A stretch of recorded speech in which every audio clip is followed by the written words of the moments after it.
is Karina Dean, and I'm back again with another video for your Saturn in Return survival kit. Last week I went over the energies of Saturn, and we went over how the planetary energies affect us here on Earth. This week I'd really like to discuss one of my favorite phrases for the Saturn return, which I like to call the stripping of the ego. So, during my Saturn return, in which it's still going on actually, I had an opportunity to experience humility in a way that I had never before.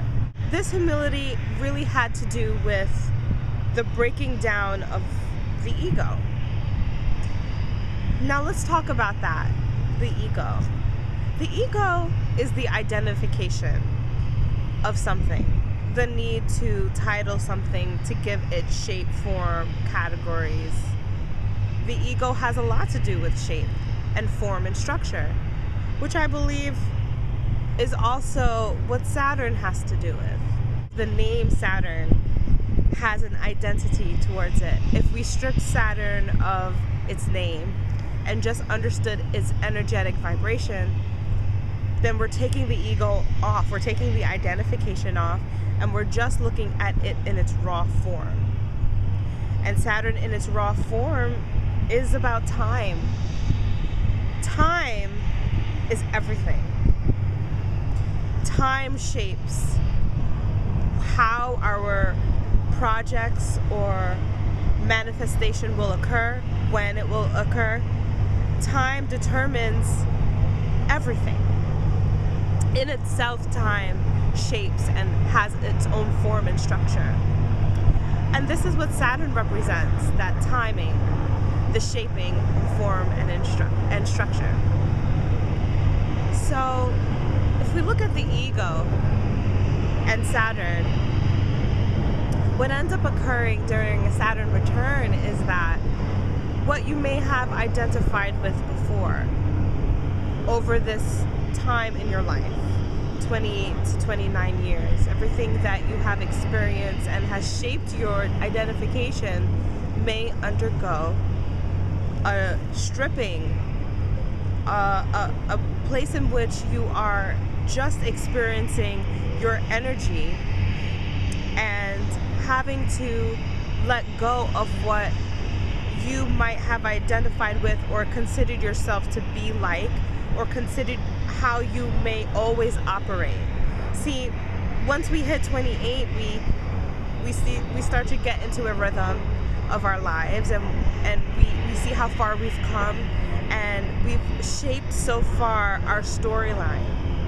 And then what Saturn does is it comes in and it says that your storyline is far from over. Is far from over. And what ends up occurring is everything that you have experienced goes under major scrutiny. Depending on where Saturn sits in your chart, this could be scrutiny from a person, it could be judgment or a breakdown from a person, opposition from a person, or it could be in a very specific area of your life.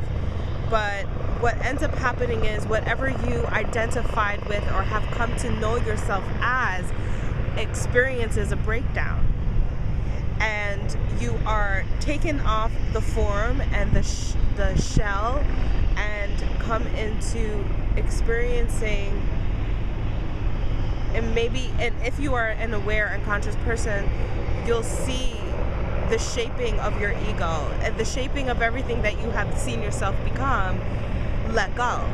Allowing is something that I believe the ego has a problem with, because the ego needs to always have a place where it is seen and heard, whether it is happy or whether it is sad or whether it is frustrated, in which you will find yourself to have these emotions of frustration. This is the breaking down. Then you are able to really dissect and understand your whole self away from the titles, away from the categories, away from the labels. You start to understand yourself as an energetic being that is here to continuously evolve and transform. When it comes to the ego, is embracing it as a part of you, in which your relationship with your thoughts, your relationship with yourself can have an opportunity in which you can be more enriched. You can be more aware of your thoughts and how they help you and how they can also hurt your abilities to manifest what you want. Yes, you've had plenty of successes up until now, but the soul now, the purpose of the soul and the spirit is now wanting to really find its path. Because you're moving into a different phase of your life, you're now coming into the place where your destiny and purpose wants fulfillment, but it can't get it if you hold on to childish things. And the ego has formed itself to protect you through all of your experiences as a child and as a teenager and through your 20s, as you've learned to come into the world and really establish who you are, and establish your title and what you're about and what you represent. And that is where we need to change. That's what we need to break down, because a lot of that ego is protection based. A lot of that ego is more reactionary than proactive. That ego has been formed that way. And when Saturn comes in and now it's time for you to move forward after it leaves, it's now time for you to shape identity with purpose. So thank you very much. That is the energies of Saturn in relation to the ego that I really feel like we could go on and on about, but this is just a intro to how this transit can really affect your humility